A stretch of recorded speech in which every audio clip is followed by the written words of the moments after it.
Bonjour à tous.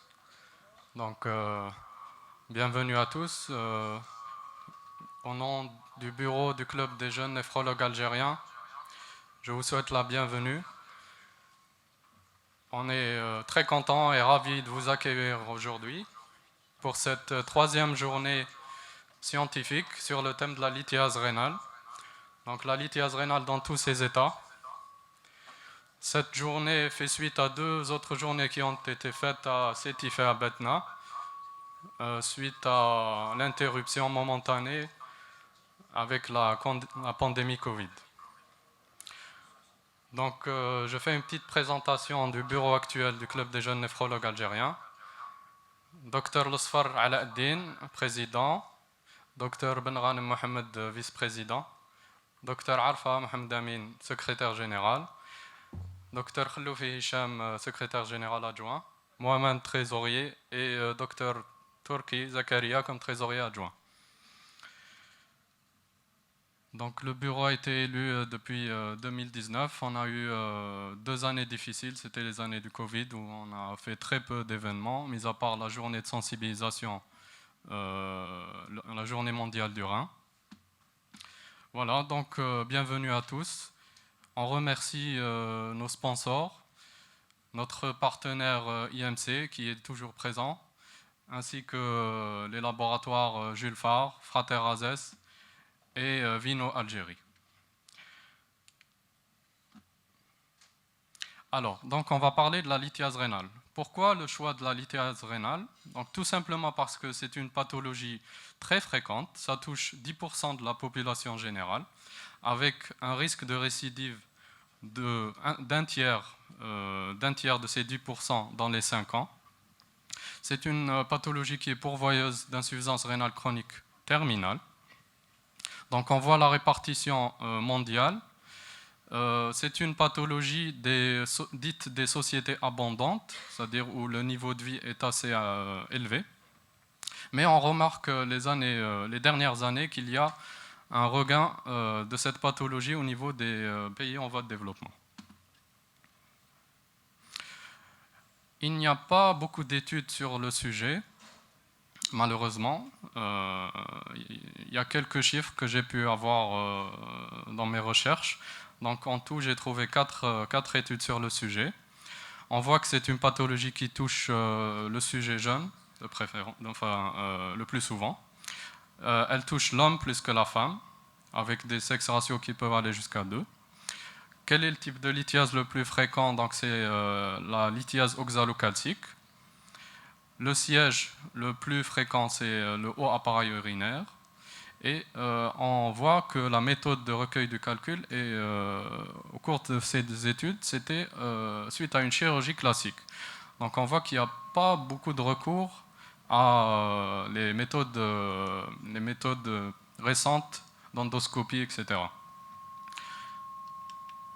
Quels sont les facteurs de risque? Donc, généralement, on a un facteur de risque qui peut être endogène. Donc, le meilleur exemple, c'est les pathologies génétiques et des facteurs environnementaux.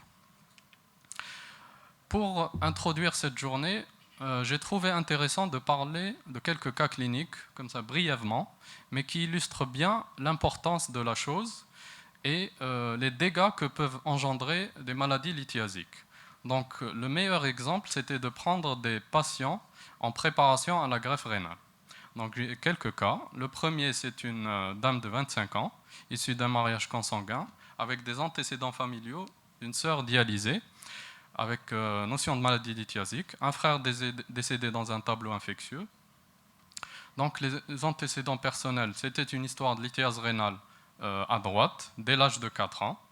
L'IRC a été découverte à l'âge de 17 ans, fortuitement, suite à un bilan avant une lithotricie extracorporelle.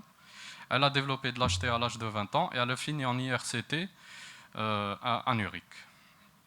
Donc elle est venue pour préparation à la greffe rénale.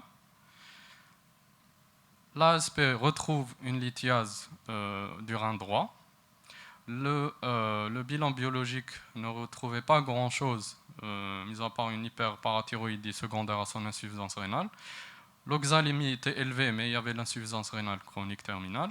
et elle était anurique, donc on ne pouvait pas faire d'oxalurie. Donc l'interprétation est biaisée par l'insuffisance rénale.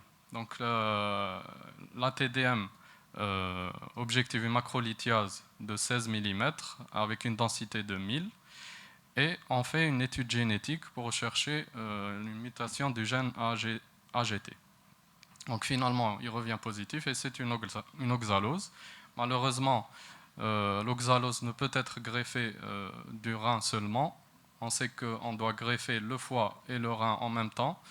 Sinon, actuellement, il y a de nouvelles thérapeutiques qui peuvent, c'est-à-dire, on n'a pas recours à une greffe hépatique. On peut se contenter du traitement qui est à base d'ARN interférent et qui bloque la synthèse du substrat qui provoque les symptômes de l'oxalose.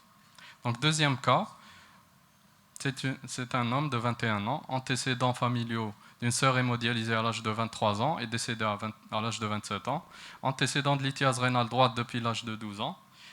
Il a présenté des coliques néphrétiques à répétition, avec un retard de prise en charge, donc il finit en IRCT en 2020, il est anurique actuellement. L'ASP retrouve une densité calcique bilatérale, donc probable néphrocalcinose, qui est confirmée par le scanner, avec des macrolithiases avec une densité moyenne à 1600. L'enquête étiologique et génétique est en cours, donc on a un problème diagnostique chez ce patient. Voici les images du scanner, donc on voit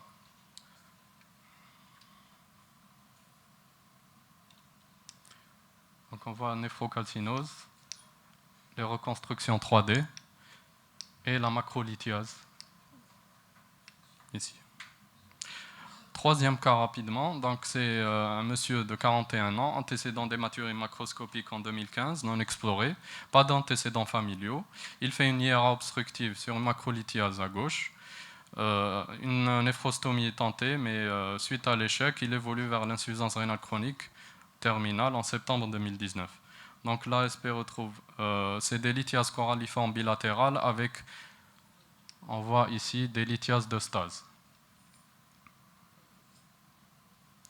Le dernier cas, donc c'est un homme de 39 ans, histoire de colique néphrétique à répétition depuis l'âge de 14 ans.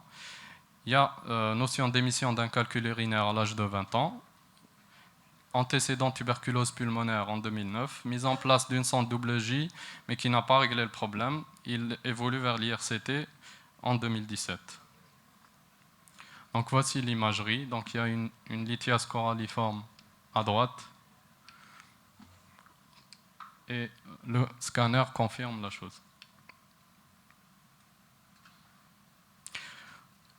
L'étude, donc on a pu récupérer la lithiase et l'étude spectrophotométrique en infrarouge est en cours pour ce patient.